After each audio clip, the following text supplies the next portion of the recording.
আসসালামু আলাইকুম রহমতুল্লাহি বারাকাতুহু। প্রিয় ভাই ও বোনেরা, যারা হজের জন্য যাচ্ছেন, যে হজের মৌসুম, সেই হিসাবে কিছু কথা বলতে হচ্ছে। কিছু কথা আগের ভিডিওতে হয়ে গেছে, যে হজের সিদ্ধ কাজ কী আছে সেগুলো আলোচনা হয়েছে, করা হয়েছে। এখন তওয়াফ করা যেটা আছে, তওয়াফ তো এখানে বলাই হয়েছে যে তওয়াফ করা জি ফরজ, এরা মধ্যে ফরজ। তো আমরা কথা যদি বলা হয়েছে ওখানে একই কথা। তো যাই হোক, সঠিকভাবে তওয়াফ করার নিয়ম হচ্ছে অজু অবস্থায় কাবাঘরের নিকট পৌঁছে তালবিয়া পাঠ বন্ধ করা। লাব্বাইক আল্লাহুম্মা লাব্বাইক, লাব্বাইক আমরা যা হজের আগে যেটা করেছি বা এরা মাদার পরে যেটা করতে হয়, ঘন বারবার পড়তে হয়, এটা বন্ধ করতে হবে। যখন আমরা কি তওয়াফ করতে তওয়াফের জন্য যখন হজরত আসওয়াদের কাছাকাছি চলে যাবো, তখন বন্ধ করে ফেলতে হবে।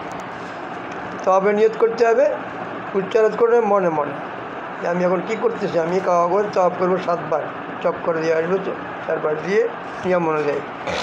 সম্ভব হলে হজরত আসওয়াদের কাছে পৌঁছে বিসমিল্লাহ আল্লাহু আকবার বলে হাত দিয়ে স্পর্শ করে চুমু দিয়ে তওয়াফ করুন। হজরত আসওয়াদ ছোঁয়া বা চুমু দেওয়া পিলে করা সম্ভব না হলে হজরত আসওয়াদ বরাবর যে রেখা হচ্ছে, হজরত আসওয়াদের দিকে মুখ করে আল্লাহু আকবার বলে তওয়াফ শুরু করতে হবে, বা এরকম করে চুমু খাওয়া যায়, এইভাবে ইশারা করে করা যায়। এখানে কর্নারে এরকম মার্ক করা আছে, এইভাবে এদিকে মার্ক করা আছে, দেখবেন। এটা যদি হজরত আসওয়াদ হয়ে থাকে, এইদিকে মার্ক করা আছে, এই বরাবর সবুজ বাতি আছে, এই বরাবর এখান থেকে তওয়াফ শুরু হবে। জি, তো কাবা শরীফকে বামে রেখে তওয়াফ করতে হবে। তারপর আসুন, তওয়াফের সময় সম্ভব হলে রুকনে ইয়ামানি কাবাঘরের দক্ষিণ পশ্চিম কোণ, এটা ইয়ামানের দিকে পৌঁছার পর বিসমিল্লাহ আল্লাহু আকবার বলে রুকনে ইয়ামানিকে স্পর্শ করা, এটাও আমল করা যায়। ভিড়ে করা সম্ভব না হলে স্বাভাবিকভাবে তওয়াফ করে এগিয়ে যেতে হবে। এখানে ভিড় করে অযথা করে কোনো ফায়দা নাই। তওয়াফ করার সময় কোনো নির্দিষ্ট দোয়া নেই। তওয়াফের সময় কোরআন তেলাওয়াত, তাসবিহ, তাহলিল বা জিকির করা যায়। প্রতি চক্কর রুকনে ইয়ামানি থেকে রাসূলুল্লাহ সাল্লাল্লাহু আলাইহি ওয়াসাল্লাম রব্বানা আতিনা ফিদ দুনিয়া হাসানাতাও ওয়া ফিল আখিরাতি হাসানাতাও ওয়া কিনা আযাবান নার ওয়া আদখিলনা জান্নাতা মা'আল আবরার, এই দোয়া পড়তেন। তাই এই দোয়া পড়া সুন্নত। কোথায়? রুকনে ইয়ামানির দক্ষিণ পূর্ব কোণ থেকে হজরত আসওয়াদ পশ্চিম কর্নার, দক্ষিণ পশ্চিম কর্নার থেকে হলো রুকনে ইয়ামানি, আর দক্ষিণ পূর্ব কোণ হলো হজরত আসওয়াদ। এখান থেকে আসতে রুকনে ইয়ামানি থেকে এই দোয়াটা পড়তে হবে হজরত আসওয়াদ পর্যন্ত। রব্বানা আতিনা ফিদ দুনিয়া হাসানাতাও ওয়া ফিল আখিরাতি হাসানাতাও ওয়া কিনা আযাবান নার ওয়া আদখিলনা জান্নাতা মা'আল আবরার, এই দোয়া পড়তেন রাসূলুল্লাহ সাল্লাল্লাহু আলাইহি ওয়াসাল্লাম। এই দোয়া পড়া সুন্নাত। তওয়াফের সময় পুরুষরা ইজতিবা অর্থাৎ গায়ে জড়ানো চাদরের মধ্যভাগ ডান বগলের নিচে রেখে দু প্রান্ত কাঁধে রাখা, এটি শুধুমাত্র তওয়াফের সময় প্রযোজ্য, অন্য কোনো সময় নয়।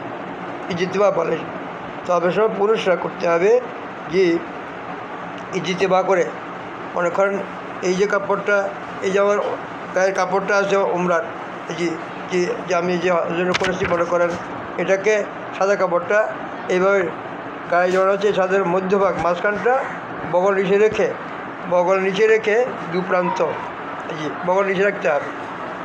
তওয়াফের সময় রাখতে হবে মধ্যভাগ ডান বগল নিচে রেখে, চাদরের মধ্যভাগ ডান বগলের নিচে রেখে দু প্রান্ত বাম কাঁধে রাখা। এটি শুধুমাত্র তওয়াফের সময় জেনে নেবেন, এখানে আর বেশি ভিড় করলাম না। তওয়াফের প্রথম ও তৃতীয় চক্কর পুরুষরা রমল অর্থাৎ দৌড়ানোর ভঙ্গিতে দ্রুত পদক্ষেপে তওয়াফ করতে হবে। বেশি দৌড়া যাবে না, তবু একটু দৌড়তে সেরকম আর কি। 7 চক্কর তওয়াফের পর মাকাম ইব্রাহিমের পিছনে 7 চক্কর তওয়াফ হয়ে গেলে মাকাম ইব্রাহিম পিছনে, অথবা হারাম শরীফের যে কোনো স্থানে 2 রাকাত তওয়াফের ওয়াজিব নামাজ আদায় করতে হবে। প্রথম রাকাতে সূরা কাফিরুন ও দ্বিতীয় রাকাতে সূরা ইখলাস পড়া সুন্নাত। এবার নামাজের পর সম্ভব হলে হাজরে আসওয়াদে গিয়ে ডান হাত দিয়ে তা স্পর্শ করা সুন্নাত। বিশেষ দ্রষ্টব্য, তওয়াফের সময় যদি কোনো ওয়াক্তের নামাজের ইকামত হয়ে যায় তবে সাথে সাথে চক্কর বন্ধ করে নামাজ আদায় করতে হবে। নামাজ শেষে যেখানে চক্কর বন্ধ করা হয়েছিল সেখান থেকে শুরু করতে হবে।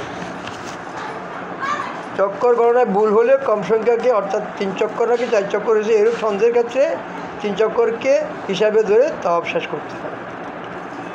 তারপর আসলে হিজরে ইসমাইলের বাইরে দিয়ে তওয়াফ করতে হবে। হিজরে ইসমাইল হচ্ছে যেটা কাবার ঘরের উত্তর পাশে, এটা বাঁকা এরকম একটা জায়গা আছে, জি, সেটাকে হাতিমে কাবা বলা হয়। হ্যাঁ, উপরে দিকে তাকালে দেখবে স্বর্ণের বর্ণালা আছে, যে আজিব জলের পর বৃষ্টির পানি বা যখন সাফাই করা হয় পানি দিয়ে, তখন এই পানিগুলো ওখান দিয়ে পড়ে। হাতিমে কাবা এইগুলো বাইরে দিয়ে তওয়াফ করতে হবে। জি,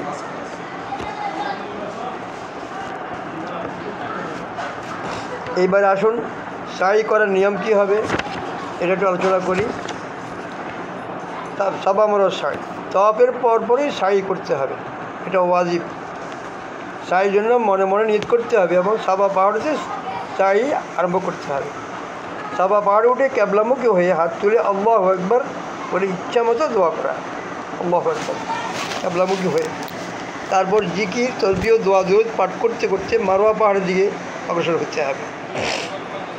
এখানে মাঝখানে কি সাফা থেকে যখন পূব দিকে যাবেন তখন এখানে কিছু চিহ্ন দেওয়া আছে, লাইট দিয়ে দিয়ে সবুজ চিহ্নের কাছে আসলে পুরুষদের দ্বিতীয় সবুজ চিহ্ন পর্যন্ত দৌড়ে অতিক্রম করতে হবে, তবে মহিলাদের দৌড়াতে হবে না। এবার সাফা থেকে মারওয়া পর্যন্ত গেলে এক সাই হয়। মারওয়া পাহাড়ও ক্যাবলামুখী হয়ে পাহাড়ের ন্যায় সাফা পাহাড়ের ন্যায় জিকির তসবিহ দোয়া দুরূদ পাঠ করে সাফার দিকে এগোতে হবে। তারপর সাফা আসলে আরেক সাই হয়, এভাবে 7 বার সাই করতে হবে। সাফা মারওয়া, মারওয়া সাফা, সাফা মারওয়া, মারওয়া সাফা, এভাবে। সাইয়ের সময় কোনো ওয়াক্তের নামাজের ইকামত হলে সাই বন্ধ রেখে আগে নামাজ আদায় করতে হবে। তারপর যেখান থেকে সাই বন্ধ রাখা হয়েছিল সেখান থেকে সাই শুরু করতে হবে। এখন মনে করেন সাই হয়ে গেল, জি, যেটা ওয়াজিব কাজটা হয়ে গেল, এখন কি করা হবে? আরেকটা কাজ রয়ে গেছে, চুল কাটা পড়া, চুল মোড়ানো। ওমরা শেষে মাথা চুল কাটাতে হবে। চুল কাটার চাইতে মাথা মোড়ানো উত্তম। চুল কাটার চেয়ে চুষড়ো করছে মাথা মোড়ানো উত্তম। বিশেষ করে যারা প্রথম ওমরা করবে তাদের মাথা মোড়ানো উচিত। চুল কাটার ক্ষেত্রে মাথার চতুর্দিক হতে সমানভাবে চুল কেটে ছোটো করতে হবে, কিছু লম্বা কিছু এরকম না। মহিলা তাদের লম্বা চুলের আগা হতে 1 আঙুল পরিমাণ চুল কাটবে, যেটা আগে বললাম। এই হচ্ছে ওদের বিশেষ কাজ যেটা, যে ওদের বিশেষ কাজ যেটা, বিশেষ আমল, চাই ওমরা করে অথবা ফরজ হজ করে, যেটাই করি না কেন তওয়াফ করতে হবে। যে এই কাজগুলো আমাদের করতে হবে। সাফা মারওয়া সাই করতে হবে, যে হজরে যে বাইতুল্লাহ তওয়াফ করতে হবে, সেগুলি একটু আলোচনা করা হলো, আর করতে হবে আমাদেরকে ইনশাআল্লাহ। আল্লাহ সবাইকে তৌফিক দান করেন। আমরা বেশি বেশি আল্লাহর কাছে দোয়া করব যেন আল্লাহ আমাদের সমস্ত হুজুর গ্রামে সহি সালামতে, সব যারা যেতে পারি নাই তারাও আমরা করি যে আমার তো নসিব হলো না, এরকম একটা আফসোস পেরেশানি থাকার কথা অবশ্য। আল্লাহকে দোয়া করবো, আল্লাহ আল্লাহ আমাকেও আপনি তৌফিক দান করেন। জি, আর যারা গিয়েছেন তাদেরকে সহি সালামতে আল্লাহ আপনার তাদের সমস্ত কাজ সুস্থ সুন্দরভাবে পরিপূর্ণভাবে করার তৌফিক দান করেন। আল্লাহ আমাদেরকে যা আলোচনা করা হইলো সবাইকে বুঝবার এবং আমল করবার তৌফিক দান করেন। আমা তৌফিক ইল্লা বিল্লাহ আলাইহি তাওয়াক্কালতু ওয়া ইলাইহি উনীব। আসসালামু আলাইকুম ওয়া রাহমাতুল্লাহি ওয়া বারাকাতুহু। আরও কথা আছে, যারা আমার চ্যানেলে যাবেন, যদি কিছু মনে না করেন, ইউটিউব চ্যানেলে দিন ইসলামের প্রহরী আর নুরুল আলা নূর, এখানে দেখবেন হজের প্রশিক্ষণ সবার অনেক খুব মূল্যবান বিষয় দিয়ে আসছে, সেখানে ভিডিওগুলো আসছে, একবার সহজে একবার পরিষ্কার বা সেখানে দেখতে পারেন, বুঝতে পারেন ইনশাআল্লাহ। ভালো থাকুন, সুস্থ থাকুন ইনশাআল্লাহ। আল্লাহ সবাইকে সহি সালামতে হজের কাজ সমাধা করার তৌফিক দান করেন।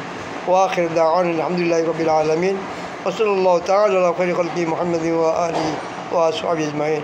আসসালামু আলাইকুম ওয়া রাহমাতুল্লাহি ওয়া বারাকাতুহু। আবার দেখা হবে ইনশাআল্লাহ।